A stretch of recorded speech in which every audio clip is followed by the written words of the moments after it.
Hello everyone, welcome to the new mini blog. দিনটা ছিল 25 December. কি করব, কোথায় যাব, কোনো কিছুই প্ল্যানিং ছিল না, বাট জানতাম কোথাও একটা তো বেরোবই। 25 ডিসেম্বর বাড়িতে বসে থাকলে হয় বলো? তাই ঘুম থেকে উঠেই ঝটপট রেডি হতে শুরু করে দিলাম। তোমরা অনেকেই যারা আমাকে টিকটকের সময় থেকে ফলো করছো, তাদের মধ্যে অনেকেই বলেছো দিদি তোমার একটা মেকআপ টিউটোরিয়াল ভিডিও দাও। তাই ভাবলাম আজ তোমাদের সাথে রেডি হতে হতে শেয়ার করি। বাট এটা কিন্তু কোনো সেভাবে মেকআপ টিউটোরিয়াল ভিডিও নয়, জাস্ট ছোট করে তোমাদের সাথে শেয়ার করলাম।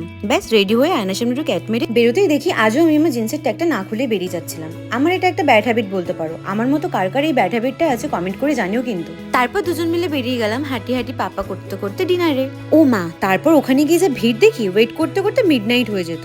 দেন ওখান থেকে বেরিয়ে আমরা চলে গেলাম অন্য জায়গায়। ওখানেও সেম ভালোই ভিড় ছিল, বাট আগের জায়গাটার থেকে অনেকটাই কম। তারপর আর কি ওয়েট করে করে দুজনেই ক্লান্ত। দেন আমরা কাজ না পেয়ে বসে বসে মুভির প্ল্যান করে নিলাম, আর মেনুটাও ঠিক করে নিলাম, আর টেবিল পেতে না পেতে অর্ডারও করে দিয়েছিলাম। আর এই যে চলেও এলো আমাদের চিলি গার্লিক আর মিক্সড ফ্রাইড রাইস।